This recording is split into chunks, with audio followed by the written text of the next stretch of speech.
好，歡迎大家嚟到我哋今個月嘅大醫免費講座啦。我係陳海晴醫師。我哋今日嘅主題咧就係講中醫美容。其實對於呢個主題啦，其實佢可以涉及到嘅內容咧係非常廣泛嘅，因為講美容咧其實唔係淨係講我哋塊面啦，有好多人可能係講緊頭髮啊、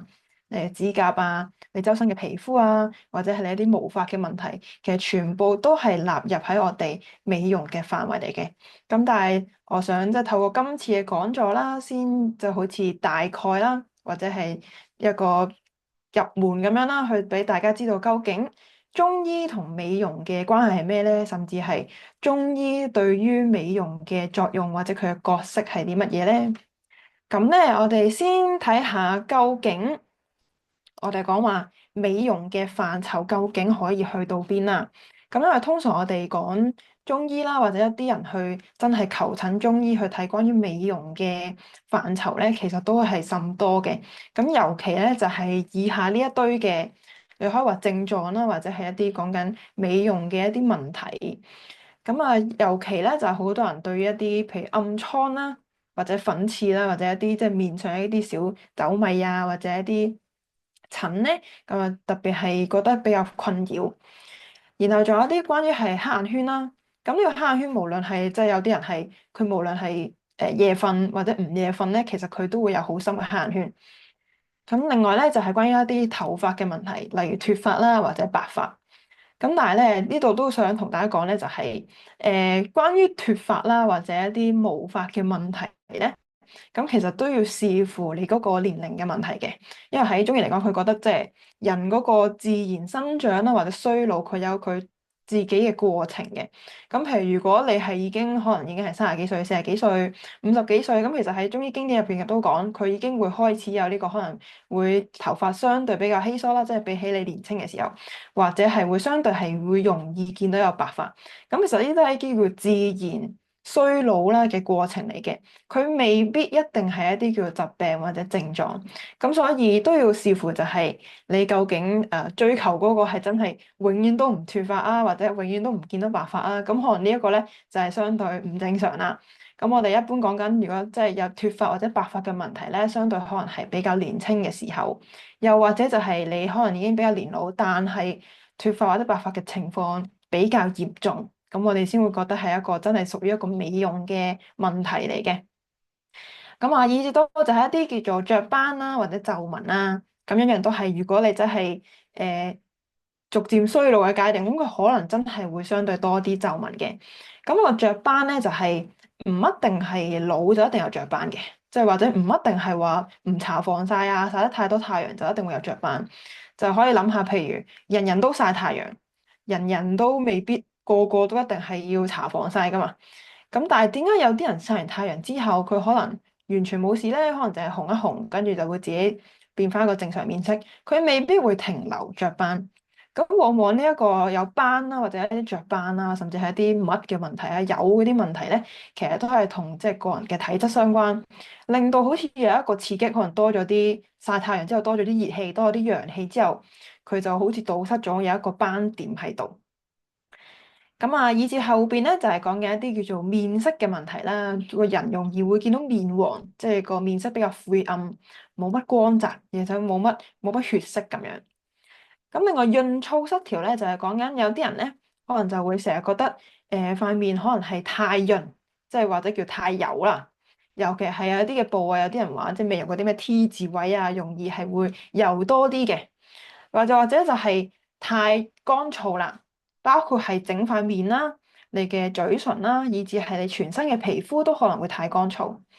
有啲人咧就係可能兩邊都有嘅，頭先講可能就 T 字位係有嘅，其他咧就係乾燥咁樣，都有可能呢一個機會發生。佢就係叫做潤燥失調嘅問題啦。其實同我哋身體一啲叫做津液啦，或者水分，佢可能運行得唔好，有啲地方可能太多，有啲可能太少，去導致呢一個問題出現。以至咧就係講緊整個人嘅體態啦，即係包括緊係水腫，無論你係局部嘅水腫，即係可能有啲人係起身咧塊面就會腫啦，又或者咧就係起身可能係手腳腫，有啲人咧就可能就係全身都會腫，咁都係屬於水腫嘅範圍啦。另外肥胖咧就係講緊真係太多脂肪嘅問題。咁啊，而家好多即係現代醫學美容啦，佢都會做一啲有啲治療咧，就係咩消脂啊，或者抽走啲脂肪，咁其實都係針對緊呢一個問題。咁但係即係喺中醫嚟講，就唔會話特登要抽到你啲脂肪或者點樣。其實往往水腫啦，同埋肥胖呢啲問題咧，都係同緊你講緊新陳代謝，或者係講緊你整個上次我哋都有講，就係一啲脾胃消化嘅功能，佢能唔能夠運行到你嘅所有營養啦，你吸收入去嘅食物啦，或者你係吸收入去嘅水分，佢可唔可以帶走？佢可唔可以順利地去流通暢行，或者係甚至係排出？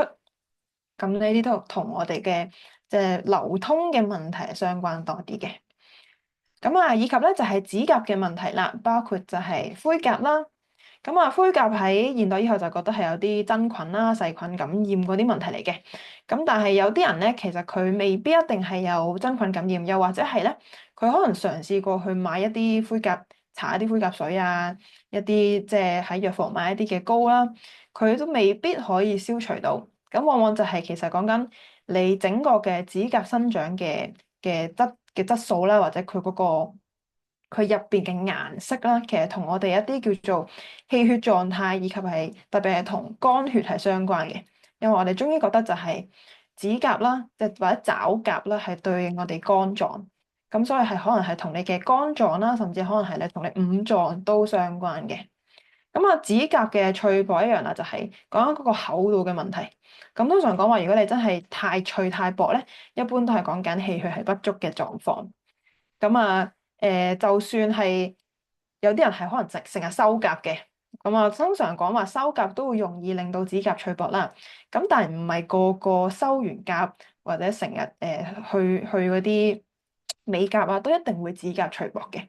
咁所以其實我哋睇呢一堆嘅狀況啦，除咗係睇一啲局部嘅症狀或者一啲局部嘅表現啦，其實我哋都會再考慮翻就係你整個對應嘅臟腑，或者對應你身體整體嘅氣血狀況、寒熱虛實，去做一個叫做辯證啦，或者一個分析你點解會有呢個情況。咁啊，以及咧就係一啲叫做皮膚問題。咁通常真係有皮膚問題咧，咁就係一啲叫做真係叫疾病啦，或者症狀啦。例如包括係風疹，即係一啲風團會好痕嘅，但係痕一陣咧，佢又會自己消失。另外或者係濕疹啦，無論佢係乾嘅濕疹定係真係會出水，或者係有啲流血嘅濕疹，亦係牛皮癬，又或者係一啲叫做白瘜或者叫做白癜風，即係你皮膚啦會突然間有一笪咧，好似係白咗咁樣嘅。咁通常如果講白癜風咧，就係有啲人去處理咧，就係局部曬黑佢嘅，即係局部嗰啲紅外線嗰啲曬黑佢。咁但係我哋考慮啲問題都係，你可能曬黑佢之後，佢有機會佢都會變翻白㗎。即係好似你曬完太陽之後，其實佢都會自然可以褪色變翻白。咁其實往往就係，如果你入邊嗰個根本嘅問題冇處理好，你個氣血狀況係唔好嘅，唔流通嘅。咁你個病根冇處理好，或者個症狀嘅原因冇處理到啦。咁啊，一般用一啲可能叫現代嘅醫美，或者一啲美容化妝去保濕啊、潤膚，佢可能又係一啲叫做短暫舒緩啦，或者叫一啲比較治標嘅方法。唔係話唔好嘅，因為人人都係想靚噶嘛，係咪？咁所以一啲叫做舒緩嘅方法可以做。咁但係咧，我哋喺呢個講座啦，希望透過就係用一啲症狀或者一啲常見大家對美容關注嘅問題咧，我哋可以睇到點樣可以除咗係可能用一啲嘅美容產品啦，或者醫美嘅方法啦，點樣可以透過可能改善自己身體嘅體質或者係健康，去導致真係由內同外都係可以有一個美容出到嚟嘅美容嘅效果。咁咧，另外咧都介紹一下啦，因為喺即係近期啦、近年咧都好興一啲叫做真係用打住中醫美容呢個 title 去可能做一啲產品嘅推銷啦，或者一啲服務嘅。例如咧，大家可能有聽過咧，就係叫做美顏針，係啦。咁啊，呢幅已經係相對比較輕騎㗎啦，即係。而家有啲叫美顏針咧，佢係可能你會見到啲圖咧，真係好似即係針到好似成塊面都好似變咗個箭豬咁樣，真係好多啲針嘅。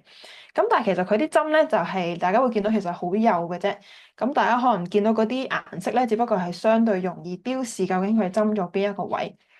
咁啊，美顏針咧，佢當然係主要係針局部啦，即係可能大家要處理一啲可能面腫啊、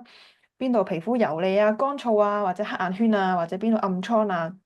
咁佢會針一啲局部嘅位置。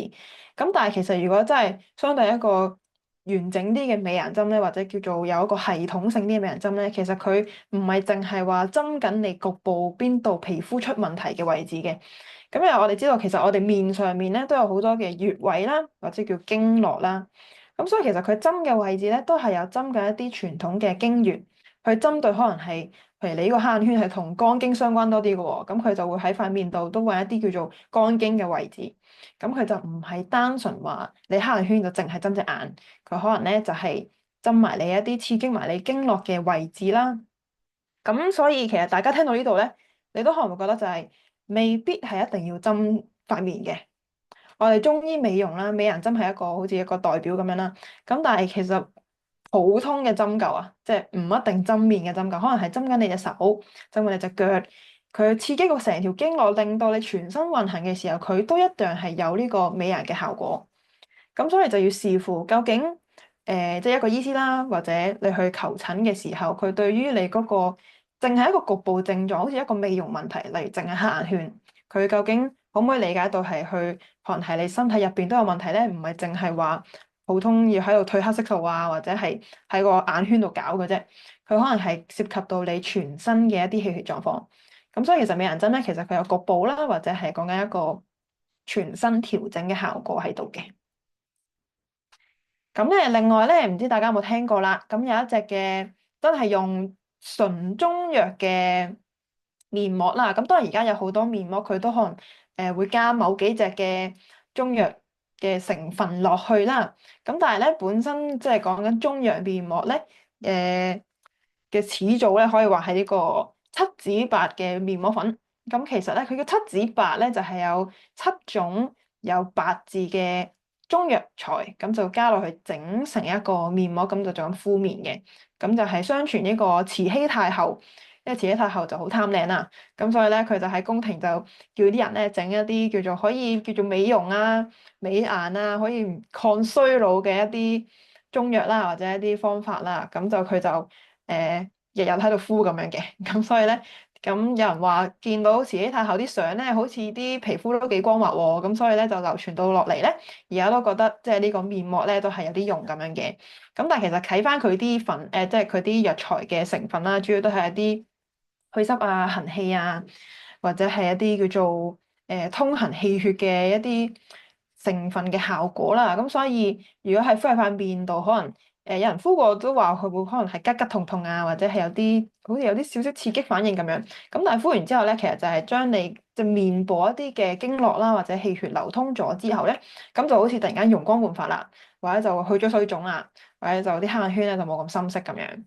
咁所以純粹係俾大家介紹下，哦，原來中醫即係講美容啦，本身就係講緊可能一啲用緊藥材啦，或者係用緊一啲針灸嘅方法咁樣。跟住嚟咧就會講下，咁究竟我哋真係要做到美容啦？頭先即係略略都有提過，佢未必真係一個局部就已經可以解決到嘅問題嚟嘅，佢往往係一個叫做內與外都要合一嘅關係。咁其實我哋喺中醫經典入邊啦，好耐之前已經記載就係我哋塊面啦，即係純粹講緊呢塊面啦，唔包括其他皮膚啦。佢已經係同我哋入邊嘅五臟六腑係非常有關係嘅。咁啊，下邊有段文字俾大家參考下啦。例如呢度咧就主要係講五臟為主嘅。佢話啦，我哋嘅心臟啦，心氣好嘅話咧，佢嘅華即係佢容光煥發，佢會喺邊咧？就會喺塊面度啦，整塊面度。咁如果你係肺臟嘅氣啦，佢就會表達喺你嘅毛髮度，特別係一啲皮毛啦，皮毛。咁如果係你腎氣啦，佢就會展現喺我哋嘅髮啦，呢個真係講緊頭髮嗰度，頭髮。咁啊，呢個如果你係肝氣嘅話咧，頭先都有講，佢就主要係一啲爪甲，即係例如指甲啦。咁另外咧，如果係主要係講緊一啲就係消化系統啦，主要係講緊脾嘅話咧，我哋就會展現到喺唇四白啦。唇四白喺邊咧？其實就係我哋嘅嘴唇側邊呢個框，側邊呢個框。咁所以有時點解一啲即係去睇中醫啊？點解佢會特登睇下你塊面色啊？睇下你啲爪甲啊，即係把下脈都睇緊你啲指甲嘅顏色啊、脆薄啊，又或者睇下你呢啲地方，睇下你啲毛髮。其實因為佢都係反映緊你一啲五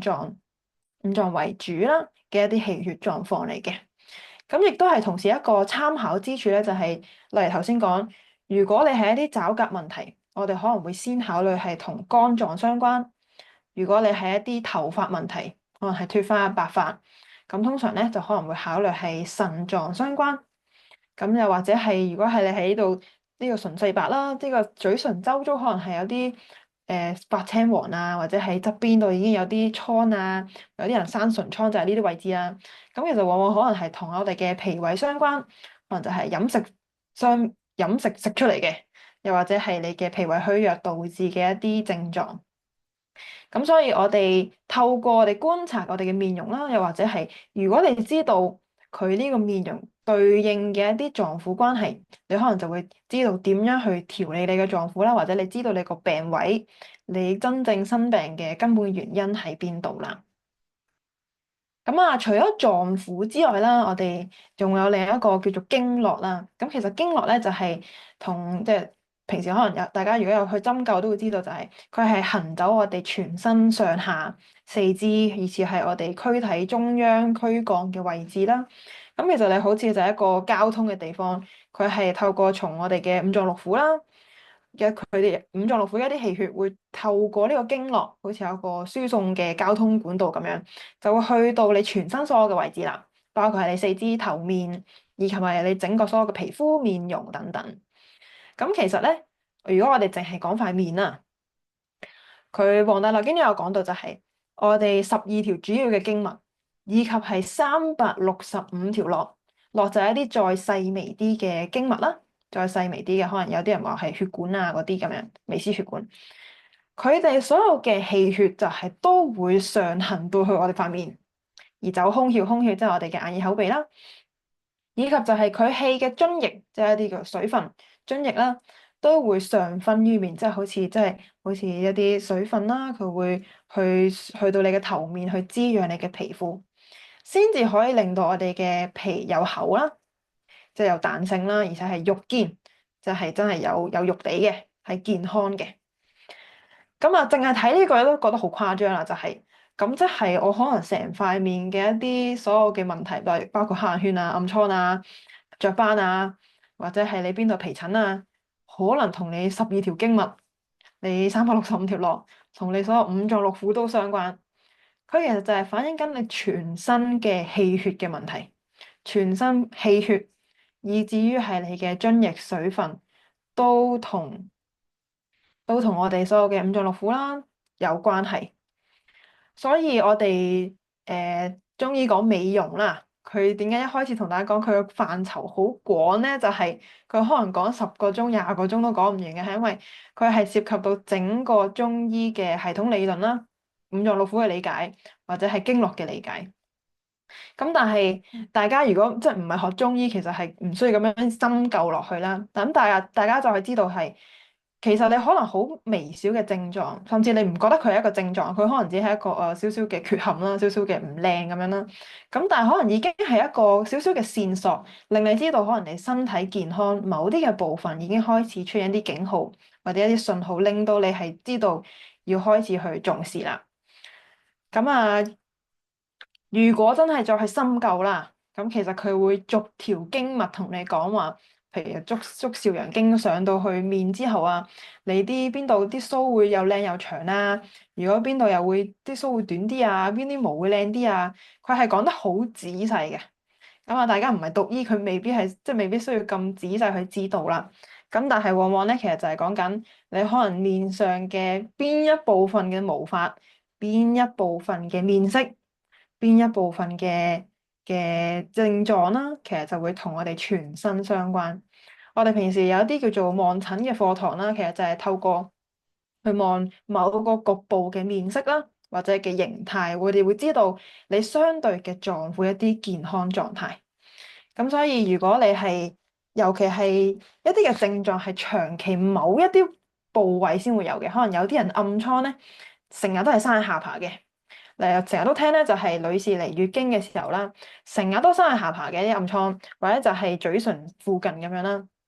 咁其實可能就係同我哋即係講緊我哋叫下焦啦，身體下部分下腹部肝腎嘅氣血相關啲。咁所以點解會同月經相關咧？就係佢會永遠就係往往係出現喺呢一個部位。咁或者你係其他症狀，可能有啲皮疹啊，係出現喺可能係鼻相關啊，或者係永遠都係眼周遭啊。咁其實都有佢相對嘅意義喺度嘅。咁啊，如果大家有興趣啦，咁就可以再去遲啲去深究，或者係我哋再一齊討論啦。咁咧，所以呢一句咧，其實都相對出名嘅，就係一問到中醫美容咧，我哋永遠都唔係淨係講局部嘅，局部當然重要啦，佢係一個好好嘅觀察嘅線索啦，或者係知道佢個疾病嘅一啲特質啦。咁但係我哋永遠咧就係唔會淨係停留喺局部嘅，我哋有一句叫做有諸內必形於外，即係你喺外邊產生嘅一啲現象。外相或者一啲可觀察嘅部分啦，其實就係講緊你入邊已經有相對呢個問題，或者有一個變化喺度。咁啊，佢可以正向咁講啦，可以負向咁講啦。負向咁講，通常就係講一啲真係有問題，可能係你入邊已經有呢個病根，咁所以出到嚟，你去即係觀察你嘅面容啦，或者你皮膚嘅狀態，佢會有相對嘅症狀或者唔舒服，或者係一啲缺陷出咗嚟。咁但係如果正面嚟講就係，如果我入邊調理好，我入邊係健康嘅，例如頭先講話我肝臟係健康嘅，咁相對佢表現出去佢外在嘅呈現就係，佢可能係黑眼圈係會少啲啦，可能佢爪甲係會相對靚啲啦，唔會咁脆薄啦，唔會咁淡色啦，又或者係佢肝經循行嘅地方都會相對係比較容光煥發咁樣。咁所以其實就係我哋係內外一齊去睇啦，而且係一齊去參考咁樣。咁所以做一個小小嘅小總結啦，就係我哋真係要講中醫美容咧。其實頭先大家聽到好多例子啦，或者一啲症狀嘅描述啦，我哋其實真係要做到美容呢一個結果。其實我哋往往咧就係回推翻去個原因，去恢復翻我哋內外一個自然嘅健康啊。所以我哋唔係淨係話，當然我哋可以搞局部啦，即係可能係會做一啲局部嘅針灸啊、局部嘅外敷啊，或者即係做一啲叫做醫美啊，或者係一啲美容護膚嘅產品。咁但係我哋係必須要內外一齊做，你先至可以叫做達到一個持久啊，或者叫持續嘅美容，就唔係淨係話可能我敷完面膜嗰幾日咧就 OK 有翻啲水潤，但係一唔敷咧就即刻又乾燥啦。咁所以我哋想達到嘅中醫美容嘅，你可以話終極目標啦，或者佢根本嘅核心思想咧，就係回復翻我哋人體自然嘅健康。所以其實如果即係喺門診啦，或者診症遇到一啲可能病人問一啲叫做美容嘅問題啦，我哋往往其實都好似係當係醫病咁樣噶。因為如果你出問題，代表你係身體已經有啲嘅狀況啦，或者有啲人叫亞健康啦。就開始有啲局部嘅疾病問題，有啲病根喺度。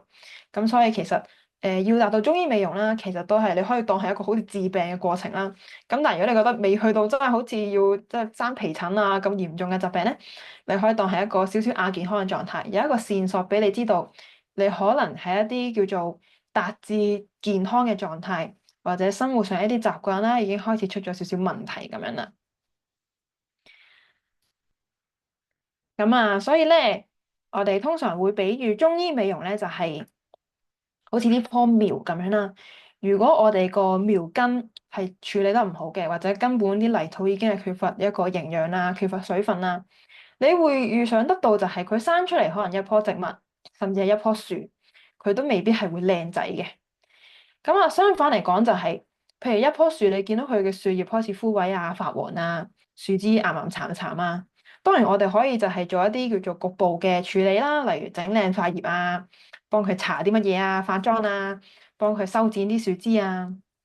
咁但係如果我哋真係有呢個決心啦，或者係想知道究竟點樣可以根本性地處理一啲美容嘅問題咧，或者係處理真係呢棵樹枝樹葉嘅問題咧，我哋可能就要回歸翻到去佢本身嘅樹幹啦、樹根啦，甚至係泥土嘅問題啦。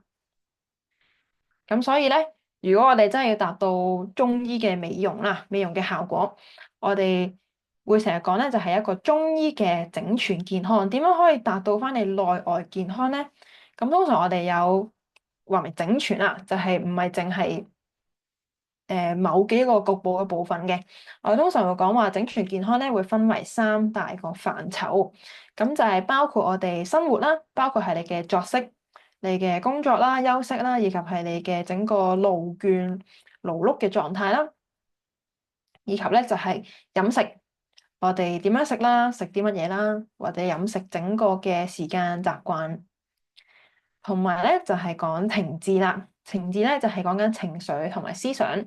咁啊，例如我哋即係見到呢幅圖啦，就係你有七情五志啦，我哋會有唔同嘅情緒啦。咁其實因為我哋即係情緒呢樣嘢啦，或者一啲叫做意志思考嘅問題咧，其實會直接影響到你身體入邊一啲叫做氣嘅運行狀態嚟嘅。例如可能你突然間好嬲，你就會即刻啲氣好似攻上去啊，即刻好似好上火啊。咁佢就係往往就係講緊嗰個情志咧，會影響到一啲特定氣嘅運行，然後可能會產生一啲特別啦，或者係一啲針對性嘅症狀出咗嚟嘅。咁啊，接落嚟我再即係詳細啲講下呢三個部分啦。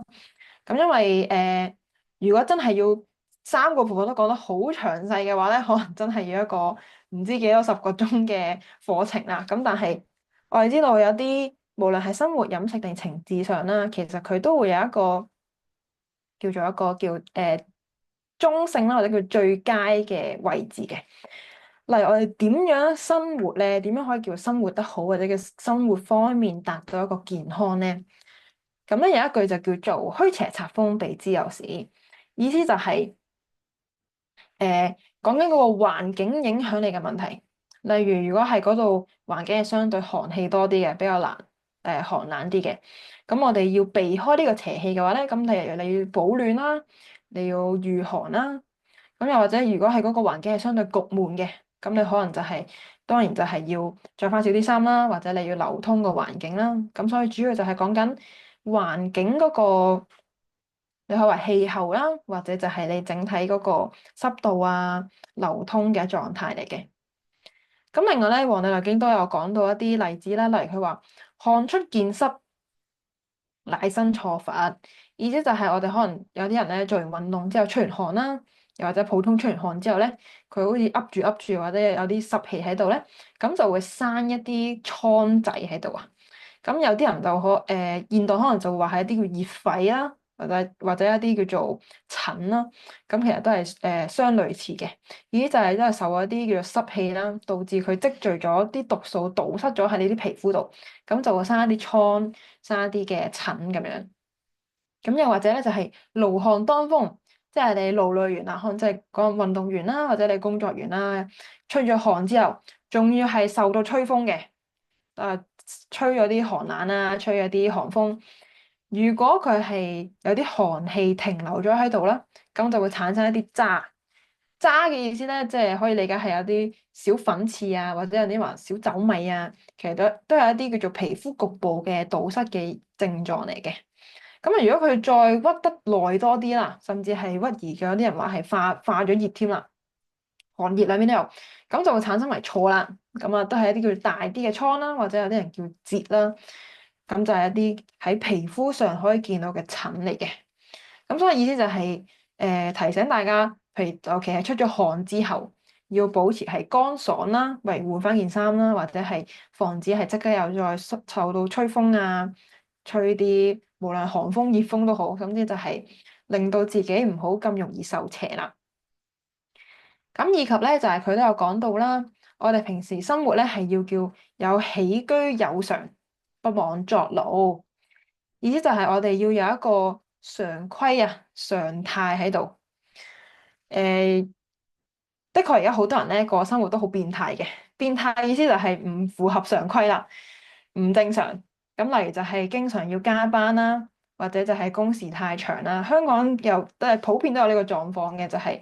係大家都好虛勞嘅，大家都好忙碌啦，好多工作啦。又或者係就算放工之後都好多嘅應酬啦，好多自己要做嘅嘢啦，或者甚至係玩樂，其實都係好勞累嘅。咁所以呢度提醒黃帝內經咧就提醒大家就係唔好咁去妄作勞啊，即係瘋狂地去工作，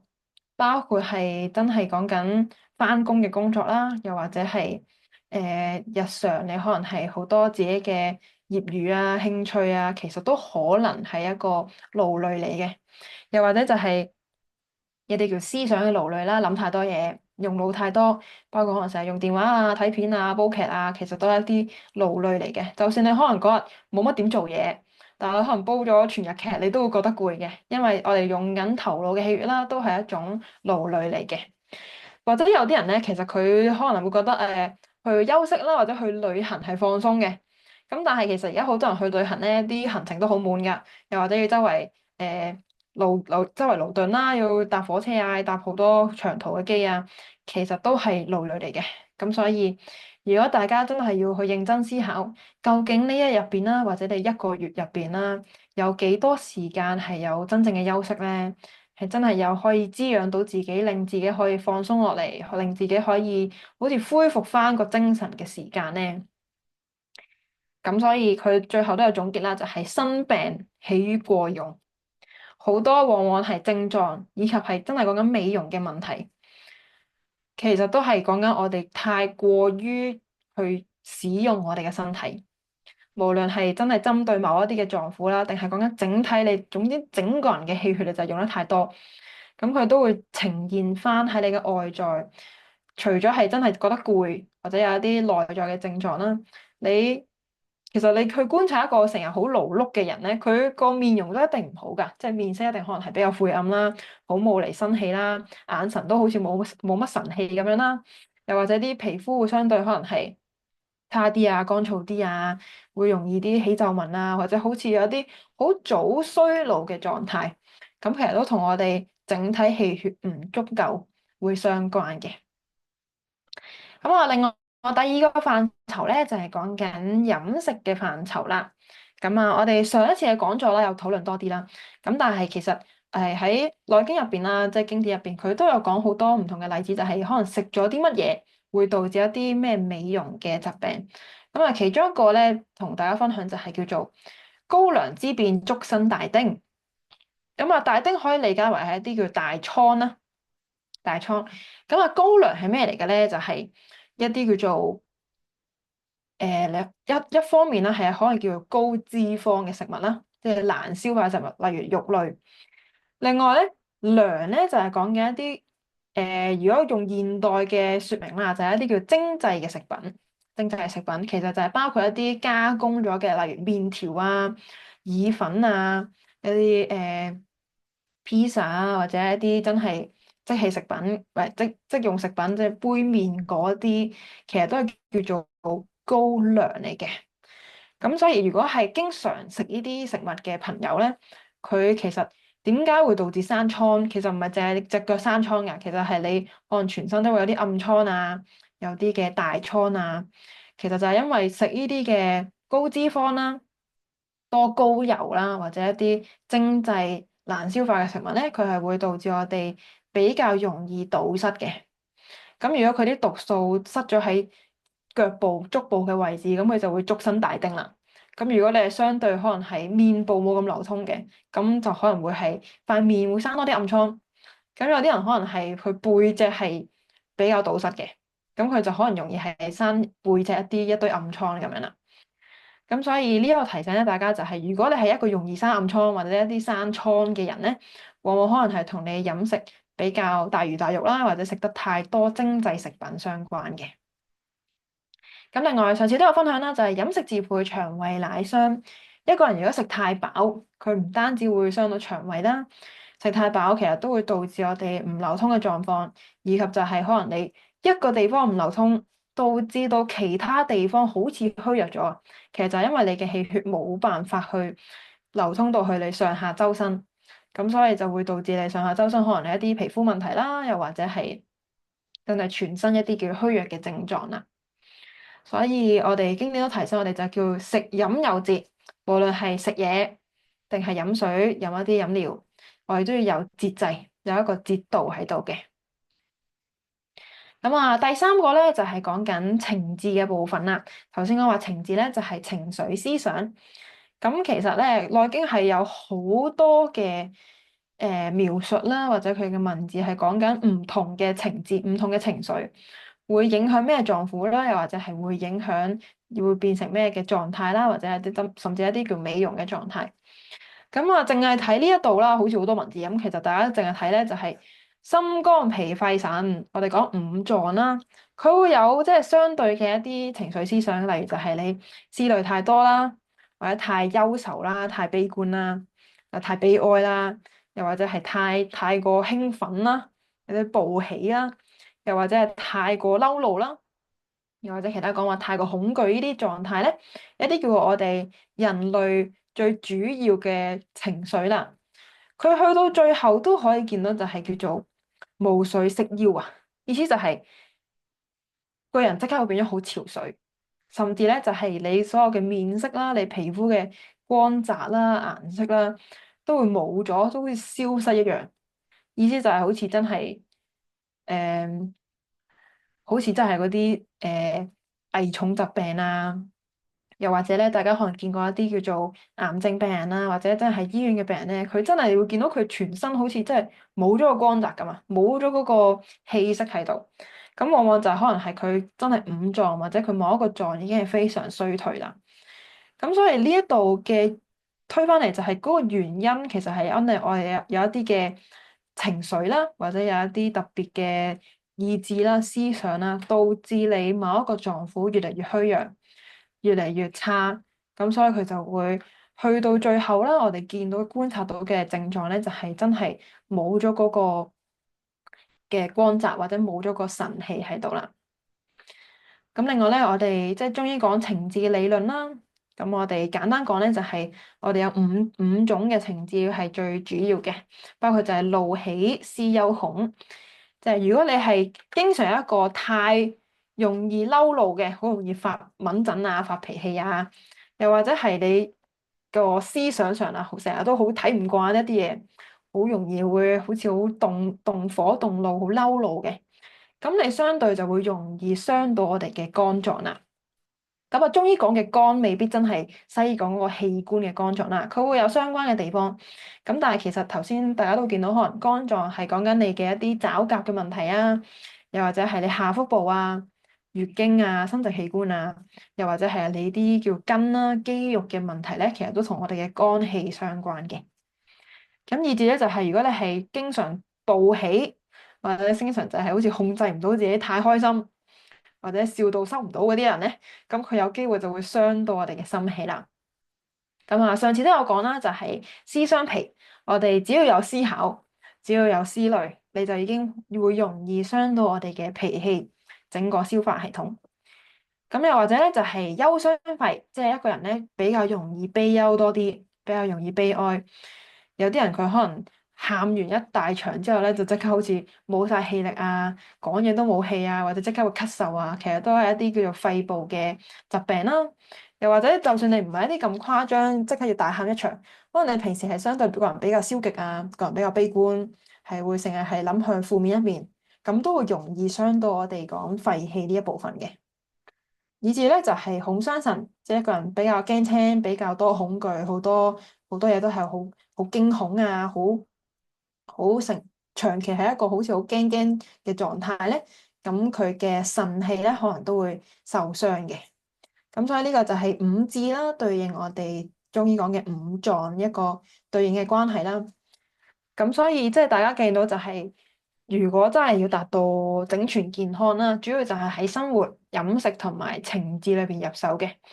咁啊，呢啲相對就係講緊一啲比較整體宏觀啲去講，三方面可以做嘅一啲比較正常規律嘅生活狀態啦。咁啊，如果你係相對有一啲特別嘅症狀或者特別嘅美容狀態，佢可能會有針對性嘅生活、飲食、情志嘅養生。咁可能呢個就要再查詢醫師啦，或者你去感受自己身體狀態點解會出現呢個原因啦。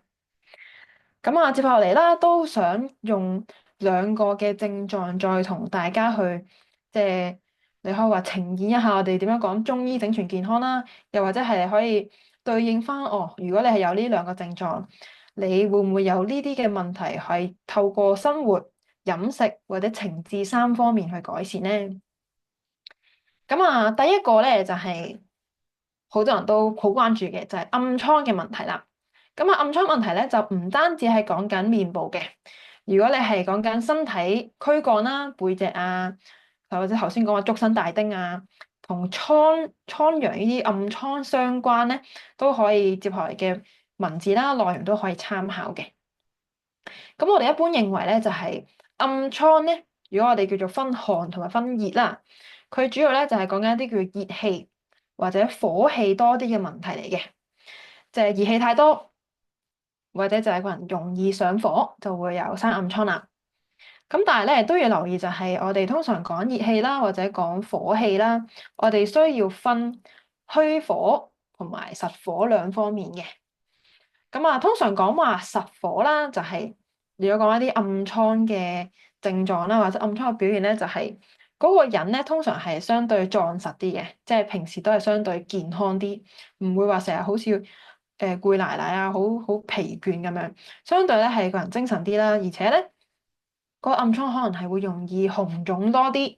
甚至係會容易啲生膿出嚟嘅，容易啲去好似嗰個週期都會相對快多啲嘅。咁相反咧，就係如果你係一個屬於虛火為主嘅暗瘡啦，咁一方面你全身症狀可能就會見到比較容易虛弱啊，唔夠精神啊，唔耐勞啊，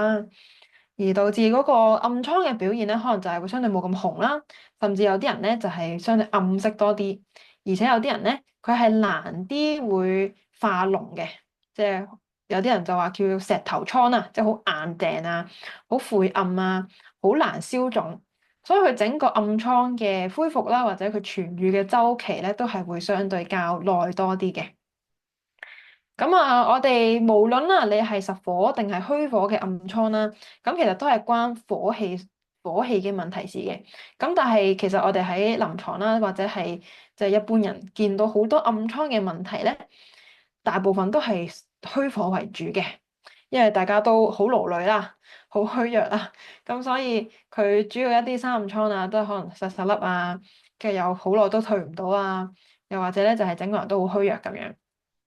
咁往往即係尤其係即係虛火嘅狀態咧，未必可以話叫即刻清熱啊，即刻去退燒啊，食咩消炎藥啊，搽啲咩消炎藥膏啊，就可以好返嘅。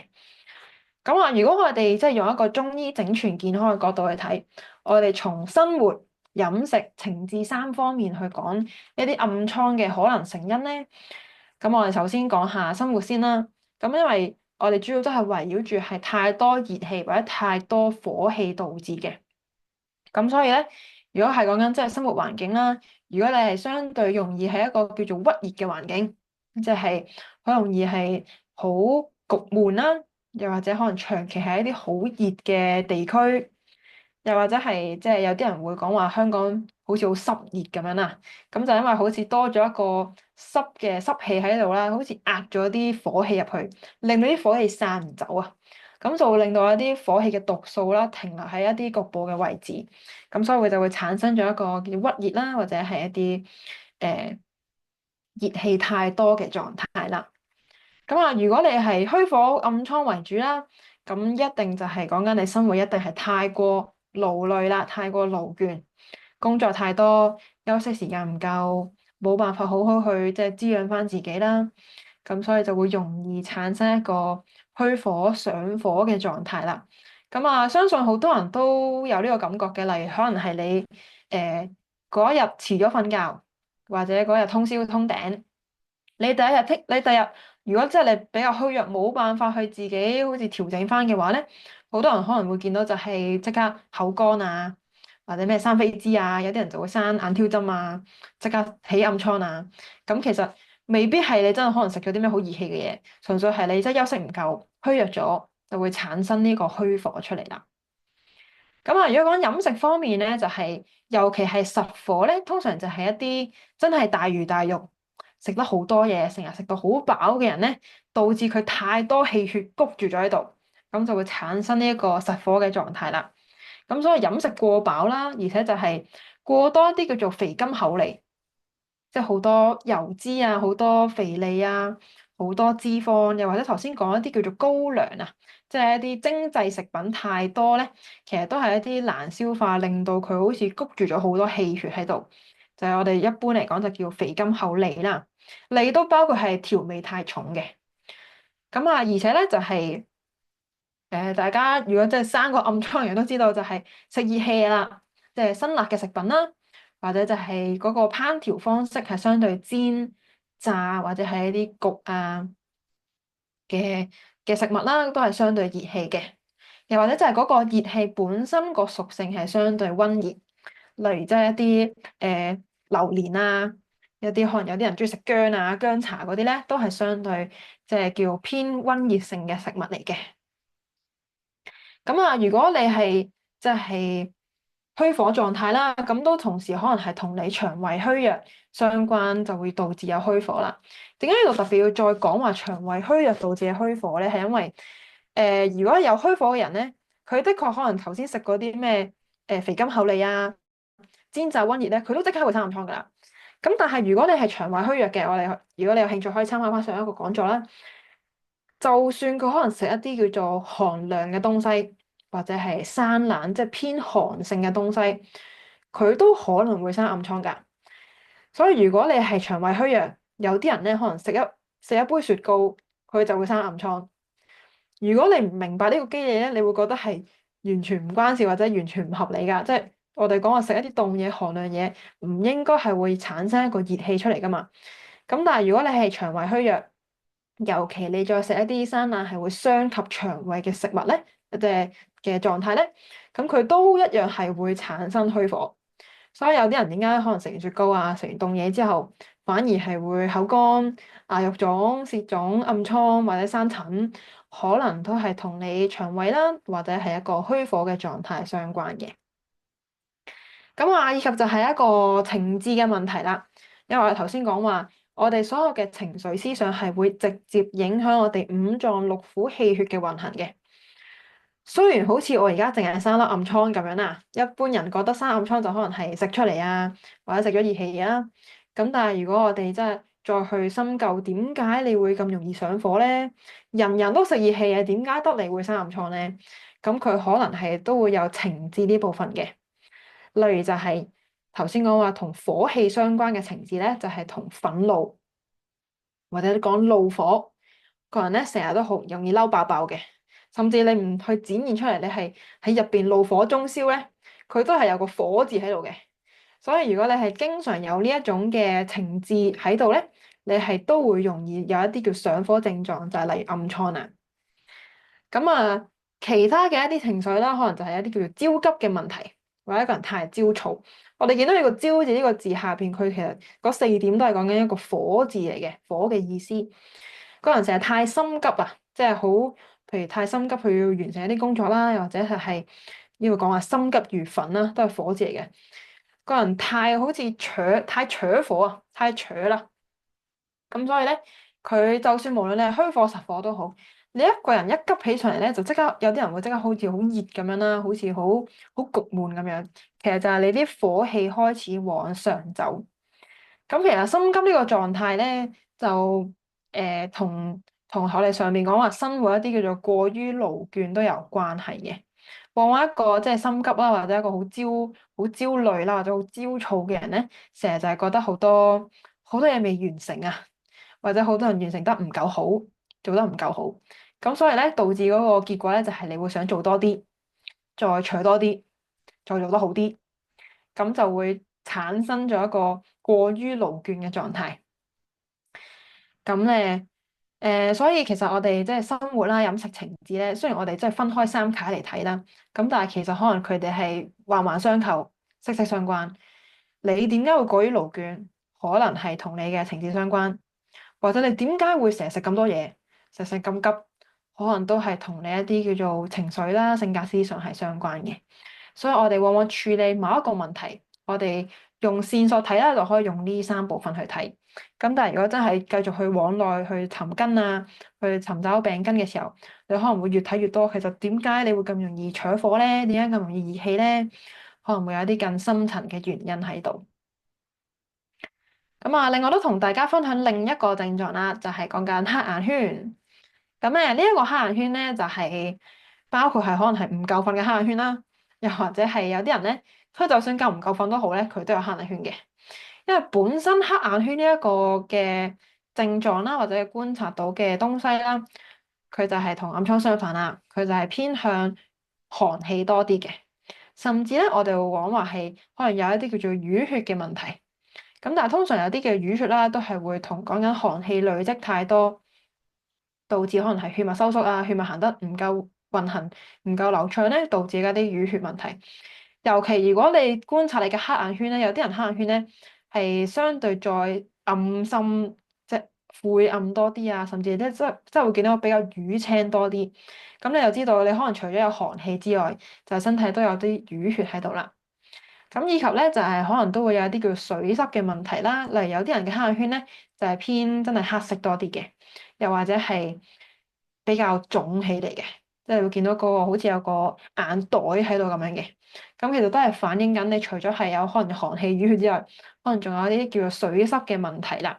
咁但係其實即係呢三個寒氣淤血水濕啦，如果你淨係講分寒熱嘅話咧，佢都係偏向偏陰性或者叫偏寒多啲嘅。咁以及點解呢度要講話係同肝腎相關多啲咧？就係因為我哋即係睇面色啦，或者睇局部位置咧，我哋黑眼圈呢兩個位咧，其實就係對應我哋肝腎兩個臟為主嘅。尤其即係黑眼圈本身咧，就係從我哋嘅眼內啦，叫做目內眦呢個位置啦，咁就同我哋嘅肝經啦，同我哋嘅肝臟相關多啲。咁如果你個黑眼圈已經係再比較嚴重啲啦，佢已經延伸到去比較再外多啲啦，又或者有啲人黑眼圈咧，真係好似熊貓咁樣嘅，佢成個眼眶都有咧。咁其實一般我哋都會再考慮就係已經入到腎嘅問題啦。所以點解話成日唔夠瞓會有黑眼圈咧？就因為唔夠瞓咧，令到我哋嘅氣血唔可以好好收藏到去我哋下腹部肝腎嘅位置，咁佢就會導致虛弱之後容易受寒咧。咁所以點解唔夠瞓起身即刻見到黑眼圈咧？佢就好即時俾你見到你肝腎氣血嘅狀態啦。咁啊，所以啦，如果我哋講緊黑眼圈，又係分三個生活、飲食、情志三方面嘅一啲成因考慮嘅話咧，我哋先講生活啦。點解會有寒氣咧？最直接就係你經常喺一個寒冷嘅環境啦。咁啊喺寒冷環境，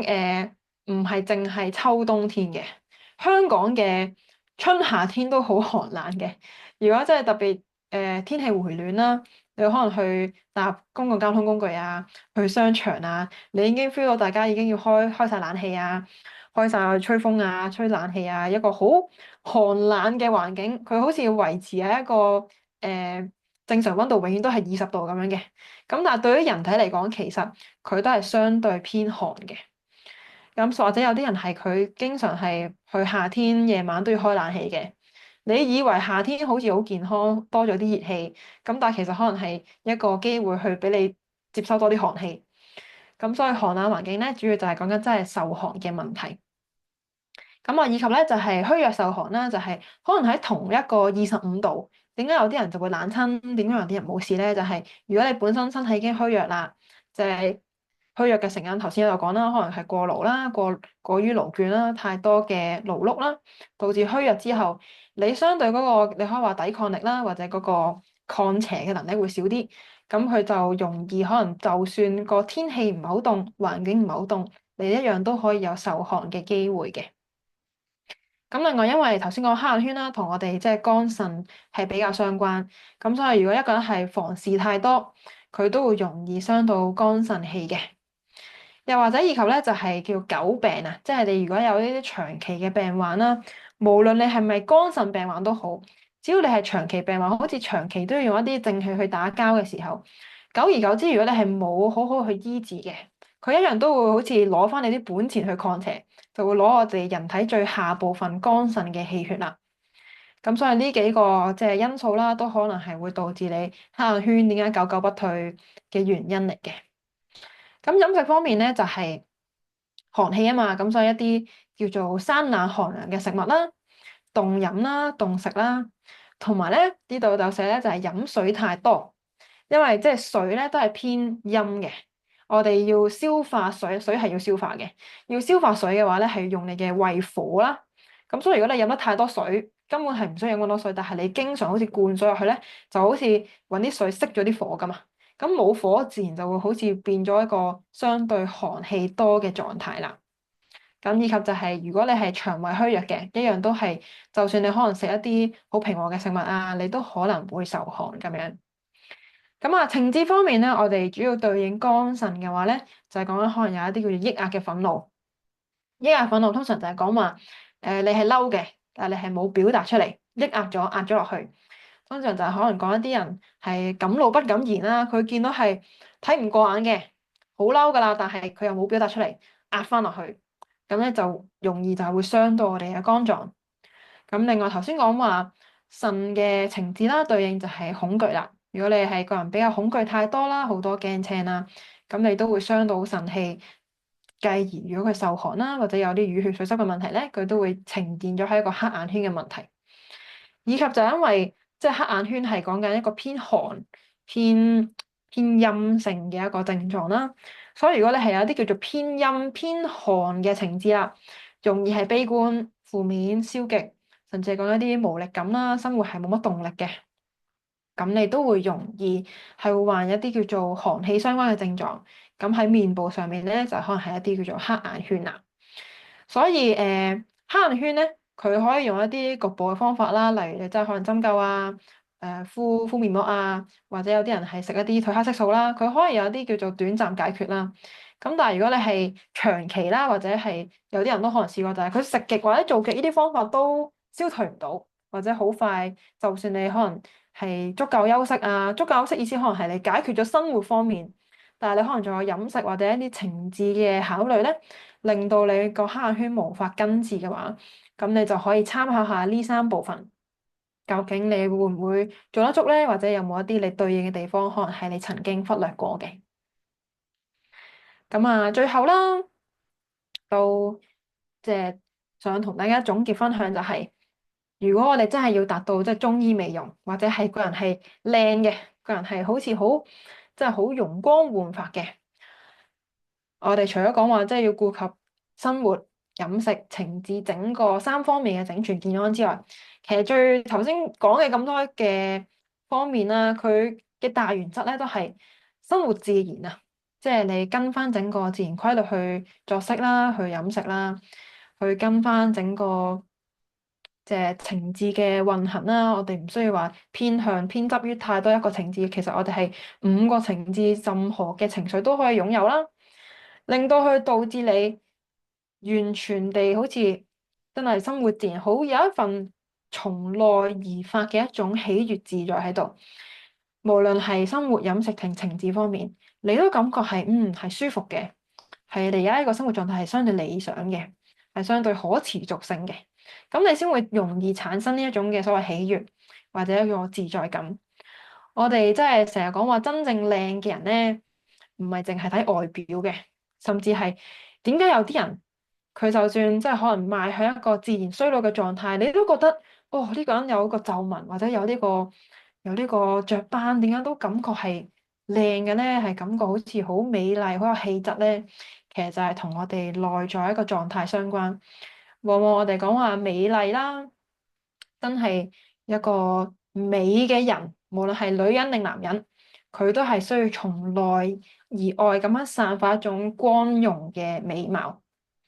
咁啊，唔知大家即係喺今日講座入邊啦，你即係有冇啲咩對應嘅地方啦，或者收到咩信息啦？我哋整個講中醫美容咧，的確係講緊一個整體嘅健康，佢未必係講緊真係社會定義嘅美容狀態嚟嘅，唔係話打多啲美容針啊，打多啲咩 Botox 啊，做多啲咩美容嘅產品就一定係靚嘅，或者係一個叫持續性嘅靚啦。咁所以唔係話做嗰啲唔 OK，咁但係如果我哋可以做埋內在嘅部分，咁相信你會更加容易達到一個更加喜悅自在嘅你啦，又或者係更加容光煥發嘅你。咁咧，我哋下一個月咧就會係我哋最後一次嘅免費講座啦。咁下一次咧就係講緊經痛嘅調養。咁就係女性專屬啦。咁但係如果你係男士嘅，如果你有興趣想知道點解女士成日經痛，點解會有一啲狀況啊，或者係一啲叫經前經後嘅一啲症狀，你想了解咧，都建議你可以即係了解下啦，了解下女性嘅一啲問題啦。咁啊，另外咧就係、我嚟緊會推出一個全新嘅課程啦。咁其實就係因為喺上次講完脾胃虛弱嘅講咗之後，反應非常熱烈啊！發現原來即係都市人啦，都有好多飲食啦，或者係脾胃生病嘅狀態。咁咧，我嚟緊就會搞一個係線上嘅中醫課程嚟嘅，全部都係用 Zoom 啦。咁就係中醫生活飲食養生法。咁啊，相信如果大家有聽過上一次嘅講座啦，大概即係好似好初步認識我究竟咩係脾胃啊，點樣可以令到自己健康。咁但係如果你係想更加進深嘅學習啦，又或者你其實已經本身有脾胃嘅症狀或者疾病，咁都係非常推薦你參加，因為我會喺整個嘅總共4堂8節課啦，4節課8小時嘅課堂入邊，再好濃縮咁樣同大家講，究竟我哋真係做到一個終極嘅飲食養生，又或者我哋點樣可以認識自己嘅體質，去選擇食物，因為我哋即係食物好多嘅唔同嘅屬性啦，寒熱啊，邊一個好啊，邊個唔好，我哋點樣可以揾到適合自己嘅食物咧，或者邊一個究竟啱我而家呢個狀態咧，往往係需要先認識我哋自己嘅體質啦，分寒熱啊、虛實等等，以及就係除咗我可能用一啲嘅營養品或者藥物去幫助嘅時候，我可唔可以透過我哋平時日常生活嘅五味去保養我哋嘅五臟咧？咁啊，以及咧就係上次都有好簡略咁樣用幾分鐘講過啦，就係意識飲食嘅狀態啦。我哋頭先講話就係我哋嘅一啲情緒啦、思想啦，叫做講情志關係嘅問題，同我哋整個脾胃嘅健康，甚至係你飲食有冇效咁樣去吸收，係非常相關。咁我喺最後第4個課堂啦，飲食意識嗰度咧。意識飲食嗰度咧，我都會再有一啲真係實質嘅練習啦、實踐啦、導引啦，去教大家點樣去真係喺生活之中，喺你每一餐入邊做到呢個意識飲食。咁啊，整個4個課堂咧就係全部都係 Zoom 啦，係4個星期6嘅朝早。咁啊，而家咧我哋就有一個超早鳥嘅優惠啦。咁啊，詳情咧可以參考我哋呢一個講座嘅呢個 sorry 啊，呢個課程嘅連結啦。咁啊，另外就係即係喺度分享咧，就係因為我頭50位去報名呢一個課程咧，就會再有額外嘅優惠嘅。咁啊，詳情都可以參加一啲課程嘅資訊啦，就可以再喺嗰個連結度參考。好，咁啊，接落嚟咧就係一個 Q&A 嘅時間。鼻頭時常微紅，舌傾舌質係咪有齒能人？舌齒人係啦。鼻頭主要係講緊一啲叫做脾胃嘅症狀啦，咁所以係反映緊你有一個，尤其係脾熱嘅狀態嚟嘅。咁啊，但係同時間如果有齒輪印咧，通常講係水濕過多，咁所以咧就係又有熱氣，又有啲水濕，叫做寒熱錯雜嘅問題嚟嘅。阿仔成日生暗瘡，但佢胃麻麻地，如果多飲涼茶可唔可以？有冇涼茶建議？如果成日生暗瘡但係胃麻麻地咧，咁暫時我會先考慮係虛火狀態為主嘅，因為真係實火嘅暗瘡咧，胃係唔會麻麻地嘅，反而係好想食嘢、食好多嘢嗰種狀態。所以虛火嘅狀態係完全唔建議飲涼茶嘅。因為頭先講話，你飲涼茶咧係可以導致佢嘅脾胃更加虛弱，咁佢其實個暗瘡係只會不斷反覆咁樣生出嚟嘅啫。你可能飲完涼茶之後嗰1、2日好啲，咁啊之後又會再生出嚟嘅。眼袋同黑眼圈成因相同，有啲唔同嘅。頭先講黑眼圈就係嗰3個部分啦，咁但係如果話眼袋咧，咁頭先講話係會再考慮一啲叫水濕嘅問題。咁就係同真係講身體水液運行嘅問題相關啦。請問撥筋算是中醫美容嗎？撥筋睇下你撥咩筋啦。如果你講緊真係面部一啲筋啦，又或者咧，有啲撥筋咧係講緊即係四肢身體周遭嘅。咁其實如果我哋即係理解即係中醫美容係講緊整全健康嘅話咧，撥筋其實真係可以係達到中醫美容嘅。其實就係通翻你整個啲筋脈啦、經筋啊、肌肉啊、經絡啊，咁佢就會導致你可能會有局部嘅提升啦，或者係其實係全身都改善咗嘅。請問蘋果肌下垂、法令紋係同身體嘅什麼問題相關？中醫角度可以如何改善？咁當然都要睇就係歲數嘅問題嘅，係啦。咁但係如果你話蘋果肌真係有一個下垂，即係肌肉下垂嘅問題咧，咁我哋一般如果會係考慮同你嘅脾胃以及係肝臟相關多啲嘅，肝臟虛弱。咁啊，其實都唔應該淨係，唔係應該，唔淨只係蘋果肌嘅問題啦。如果你有呢個問題，應該係你全身嘅肌肉都係相對比較虛弱，或者叫做唔耐勞啦，好容易受傷啊，好容易唔夠力啊，做少少運動就即係好攰嗰啲問題嚟嘅。咁所以其實係全身，尤其係肝臟嘅問題。而法令紋咧都係講緊同肝臟相關多啲嘅，而係一啲叫做抑壓嘅憤怒啦，成日好似嬲爆爆個樣咧，就會好似好谷住啊。咁成日咧啲紋咧就會喺度產生啦。塗防曬是否防長黑斑的有效方法？搽防曬的確係可以係其中一陣可以幫你防止搽黑斑嘅，即係好似阻隔咗個陽光咁樣噶。咁但係往往如果容易生黑斑啦，或者一啲雀斑嘅問題咧，其實同你身體一啲叫做堵塞嘅問題相關，係啦。因為點解佢會特別係生喺呢一啲位置咧？就係同嗰個局部位置堵塞，佢散走唔到相關。如果一個健康人咧，佢曬太陽咧，佢個陽氣可以流通嘅話咧，甚至可能出汗啊、出身汗就即刻唔熱啦。咁其實佢係唔會有堵塞啲即係毒素或者積聚喺某一啲部分，佢係唔會容易生雀斑或者一啲叫做黑斑嘅問題嚟嘅。如果唔係就個個曬太陽都有黑斑，咁就我哋見到個現象就唔係咁樣啦。如果30歲嘅男士開始甩頭髮，應該如何用中醫調理？可做針灸加食藥嗎？是否不應該常常戴帽遮住頭皮？如果30歲嘅男士開始甩頭髮，而且係的確甩得比較明顯嘅話咧，的確係一個病症嚟嘅，係啦。因為通常講男士嚟講，真係開始甩頭髮啦，或者係甩得比較多，或者有白髮咧，通常係30尾啦，或者40幾開始咁樣嘅，係啦，係可以透過中醫調理，針灸食藥都可以，係啦。咁啊，唔好戴帽遮住頭皮咧，就純粹令佢係流通啲啫，係啦。因為戴帽係唔會令你唔甩頭髮嘅。指甲有直紋，指甲有條黑線，反映什麼？咁我頭先講話指甲可能相對會先考慮肝臟嘅氣血嘅問題啦。咁所以有直紋通常就係講緊你肝血嘅問題，甚至係有啲淤血嘅問題喺度嘅。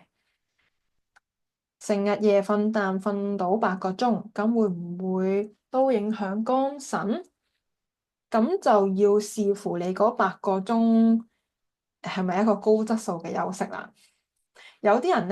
咧，即係呢個係一個都市傳說啦。夜瞓咧，的確好多人會傷身嘅，但係唔係個個夜瞓都會傷身嘅。有啲人如果佢氣血係好流通，佢能夠擁有一個好高質素嘅睡眠，可能就算佢夜瞓，可能瞓3、4個鐘，佢都一樣係身體好健康，好有活力，五臟係健康嘅。咁所以往往其實我哋夜瞓係一個指標啦，即係個瞓嘅時間。咁但係其實嗰個瞓嘅質素啦，你休息嘅質素夠唔夠咧，先至係反映你個氣血可唔可以有效地收藏落去嘅。甚至我咁樣講啦，唔一定要透過瞓覺先養肝臟嘅，養肝腎嘅。譬如我哋以前有講過一個叫腹式呼吸啦。其實我哋如果你做到24小時腹式呼吸，其實你每一秒都係收藏緊氣血嘅。咁所以就係純粹睇下你收藏嗰個質素好唔好啦。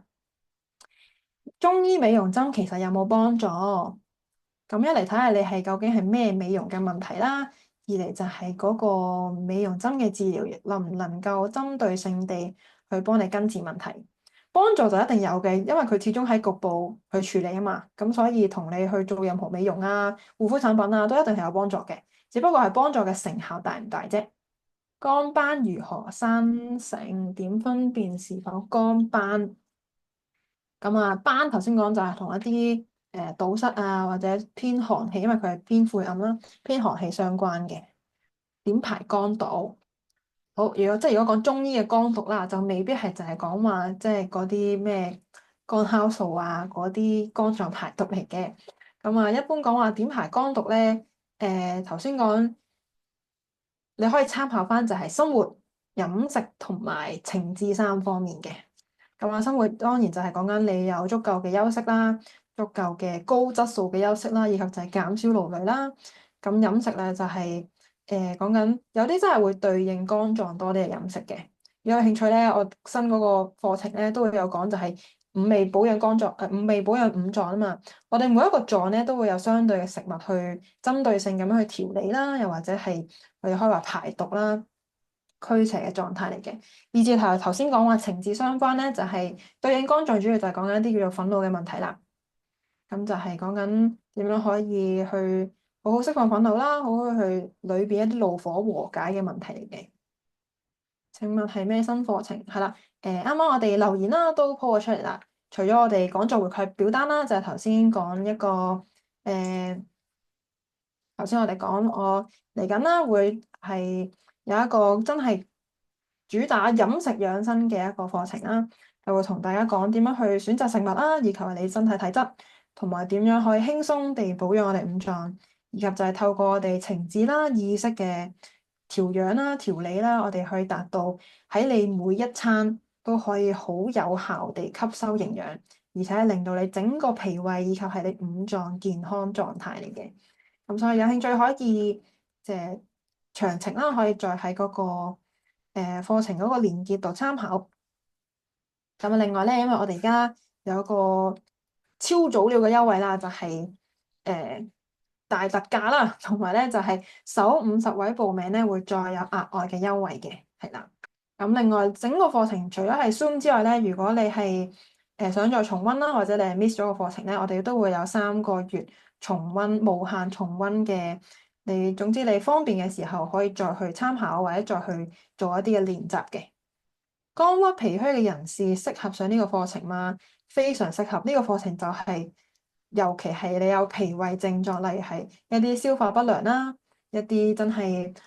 胃腹部啊唔舒服嘅症狀，又或者係容易係會水腫啊、會面腫啊、消瘦，或者係一啲排便上容易便秘啊、腹瀉啊等等好多嘅症狀，甚至頭先講話啲面黃啦、面色唔好，個人成日好容易攰嘅。咁全部都係一啲叫做脾胃相關嘅症狀嚟嘅，係非常建議去點樣去好好學習，平時日常生活就去養脾胃啦。斑能完全減去嗎？係可以嘅。斑因為如果你知道斑嘅成因，如果你透過逆轉啦或者扭轉個成因，當然係可以減去。我哋見過好多病人，甚至係可能食完藥之後，即刻好似即係少咗啲斑啊，即刻個樣靚咗。其實嗰個真係如果可以對症下藥啦，針對性去治療咧，其實係好快速嘅治療嚟嘅。WhatsApp 群組有課程資料嗎？一陣間可以 send 俾大家。到時收費課程會分享如何減少胃酸倒流嘅方法嗎？會嘅，所有即係脾胃症狀相關嘅問題啦，都會係整個課程入邊度再詳細同大家講。以及係因為我哋呢個課程會有埋一個 WhatsApp group 嘅，咁所以無論喺課程期間啦，定係你真係課程以外想問多啲裏邊嘅內容，或者係一啲脾胃症狀，我哋都會喺整個 WhatsApp group 裏邊討論啦。咁我會親自喺個 group 入邊再去答大家嘅。課程中肝鬱導致嘅脾虛都會教導嗎？通常肝鬱就係、尤其肝鬱咧係一個叫做情志嘅專屬名稱嚟嘅，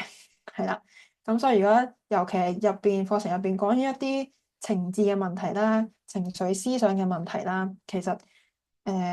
對你嚟講都係非常重要。如果你識得去調情志啦，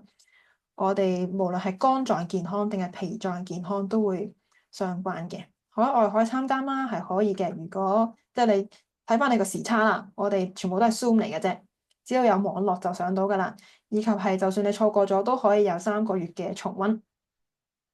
食粥有胃酸，是否脾胃唔好？係咪？係啦。如果食粥都有胃酸，咁脾胃的確係相對好差啦。因為相對食粥已經係比較容易消化嘅，咁但係如果都有相關嘅症狀咧，咁就要係啦，可以考慮調理啦，又或者係啦，呢個課程都非常適合你。好，咁咧，如果冇其他問題啦，咁我哋今日嘅講座咧就去到呢度啦。咁我哋下個月咧就係做一次講座，咁就希望大家繼續參與啦。我哋下次再見啦，